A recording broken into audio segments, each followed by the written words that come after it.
Today I will take you with me on board an airline that I wanted to fly since I saw them for the first time about 2 years ago. Qanot Sharq Airlines of Uzbekistan, which translates into Wings of the East. Join me aboard their Airbus A330-200 in economy class for a 5.5 hours flight from Tashkent to Istanbul.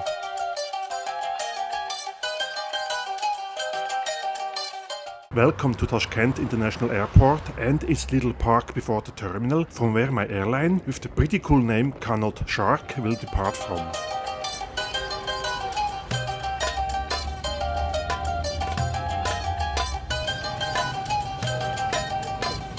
The check-in experience was a little bit chaotic, as some groups of people were bypassing the queue and formed new queue lines, so it took me about half an hour to finally get my boarding pass. And online check-in didn't work when I tried the day before. Through immigration and security, I headed straight to the Anshir lounge, which accepts priority pass. While the food choice is a bit underwhelming, the lounge is quite comfortable and the reception ladies very friendly. Enough lounge, it's time to head to the gate, as we will have an outer stand today. This means a bus will bring me to the aircraft. On the way to the gate, I managed to get a glimpse of the apron activity and the interesting airlines out there.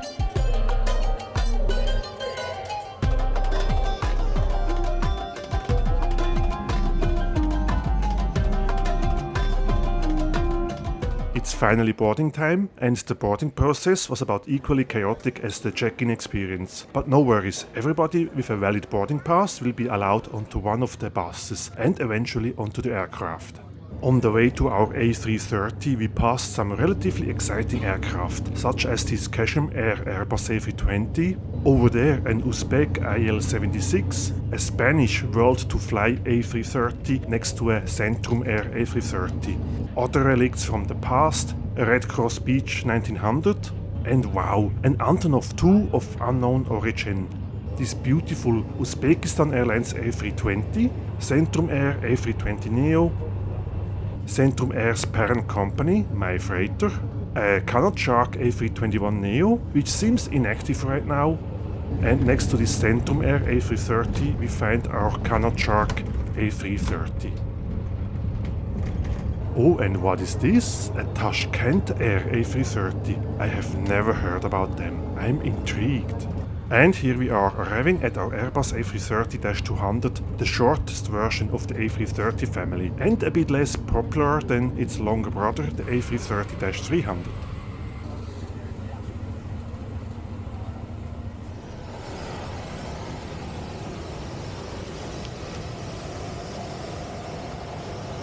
Since I'm going to be sitting in the back of the aircraft, let's take the rear air stairs. This is the benefit of an outer parking, the view of the aircraft you get while boarding it.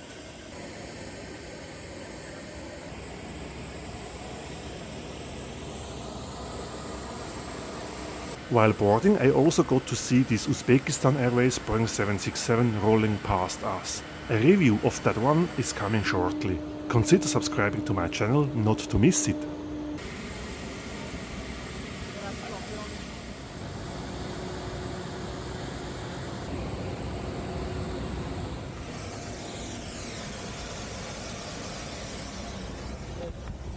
The welcome on board was rather chilled compared to the warm welcomes you usually get in other parts of Asia.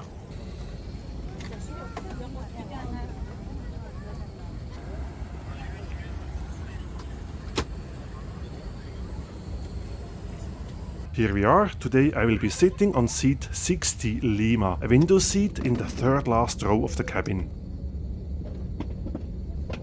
The legroom is quite generous, surely comfortable enough for the upcoming 5.5 hours, or even longer. And always in consideration of my 1m93 or 6'4".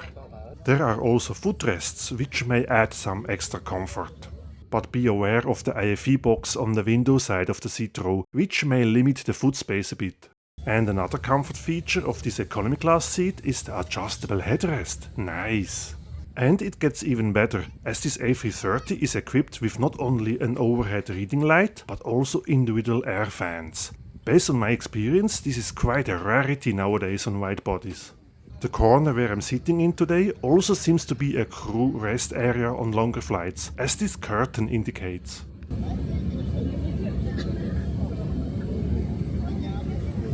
Here we have the Qanot Sharq safety card for this Airbus A330-200.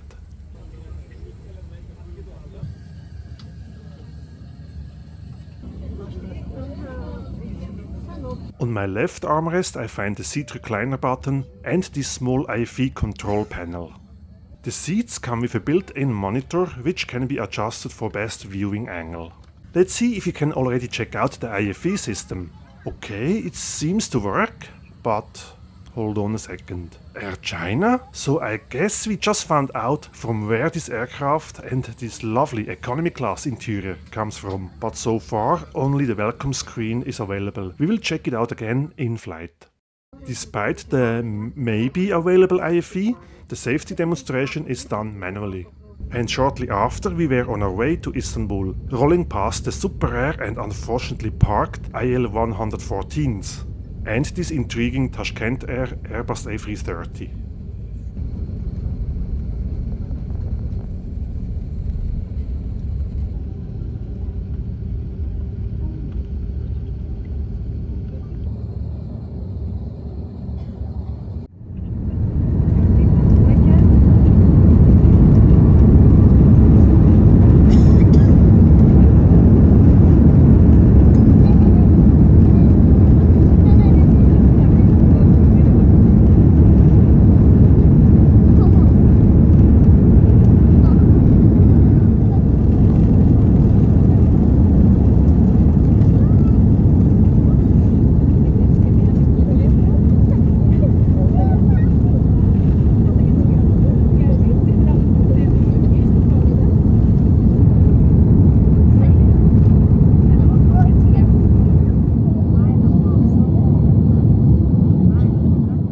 Bye-bye Uzbekistan, it was again a pretty interesting experience. By the way, many more videos from this region are coming, and some of them might be interesting for you.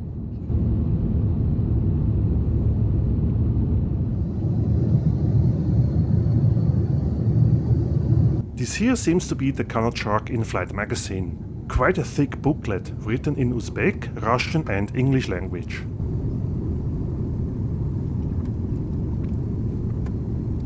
The economy class is configured in a 2-4-2 layout and 2-3-2 towards the end, where I sit. Let's try out the seat recline, which is fairly limited, but it will do it for 5 hours. Unfortunately, my fellow passenger behind me didn't seem to be too well, as he was coughing out loud the entire 5.5 hours and without using his hands or napkin to reduce the spreading of germs. Not only will I be sick after the flight, I also got a headache during the flight because of the constant shockwaves into my ears. But wow, the landscape over Uzbekistan, quite impressive I find.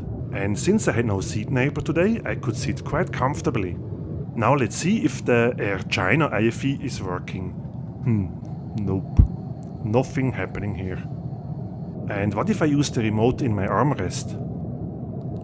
Nope, nothing. So I guess it's a souvenir from Air China to Qanot Sharq Airlines.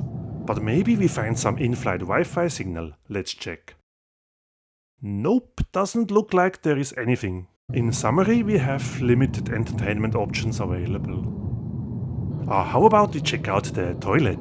There's a selection of 4 pretty roomy bathrooms in the middle of the economy class cabin and 1 or 2 more towards the front. This one funnily offers this lonely hotel hand soap besides the liquid soap. None dared to open it yet.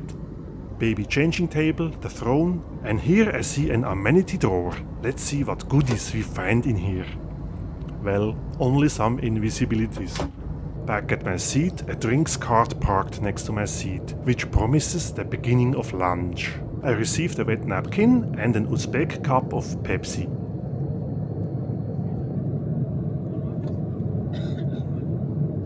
Take a photo of me, it says. How about a whole video?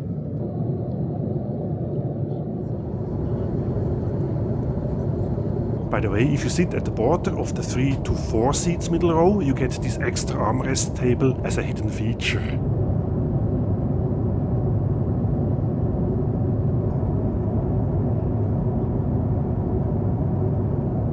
While we cross the changing landscape of Uzbekistan, the next cart arrives next to my seat. Lunchtime! I received a plastic box and a warm dish with beef. The other choice I was offered was chicken. The box was a treasure of goodies, such as dessert, nuts, dried fruit, chocolate, sauces, a sort of Uzbek empanada, bread bun, sausage and cheese, a salad, and the aforementioned beef that came with rice. Not too bad for an economy class meal, right?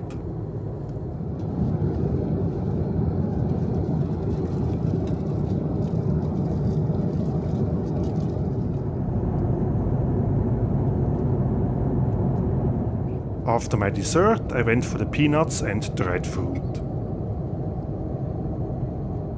While we left sandy Turkmenistan towards the Caspian Sea, I decided to use my own IFE. And of course it's aviation related. I know, I can't help myself.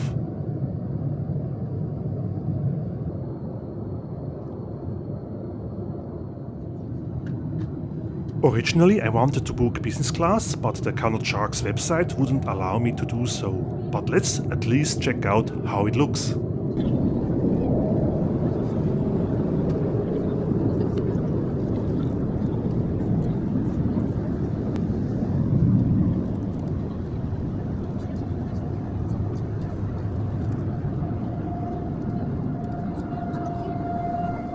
Here we go, it's arranged in a 2-2-2 configuration, as you would for example find on Turkish Airlines Boeing 777 or Royal Brunei's Boeing 787.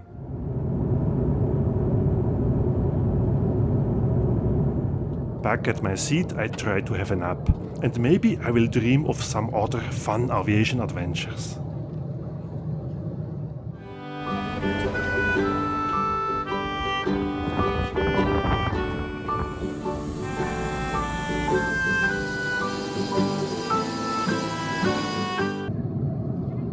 Despite all the comfort features of this generous economy class seat, I didn't manage to doze off, but luckily we are approaching Istanbul soon anyway. By the way, did you notice the slightly upward bended cabin towards the rear? If I'm not mistaken, this is an A330 feature because of its fuselage design. The seatbelt sign is on and we are lining up for approach into Istanbul airport. How would I rate my experience aboard Qanot Sharq Airlines? At least this specific aircraft, the economy class, is very comfortable, exceeding my expectations. However, I believe this is thanks to Air China's original economy class configuration. The in-flight entertainment, while physically existing, doesn't work and only adds to the aircraft's fuel burn. The ground experience wasn't the most pleasant, and the cabin crew kept their smiles also to an absolute minimum. The dining experience, however, was a pleasant surprise and was surely enough for even the biggest hunger. Overall, also considering the very good airfare of roughly $200, I would recommend Qanot Sharq Airlines, based on that one flight I did with them so far.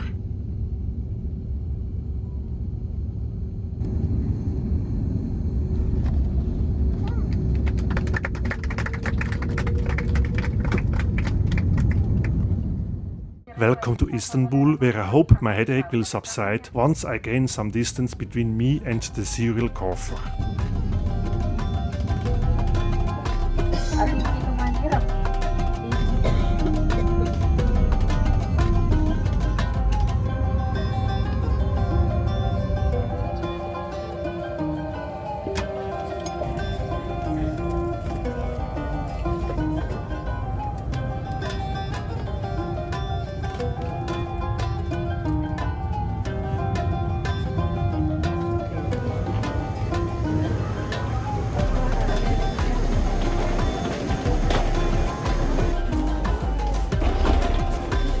I hope you enjoyed this flight review aboard this relatively unknown Uzbek carrier with the cool name, and consider leaving a comment and thumbs up.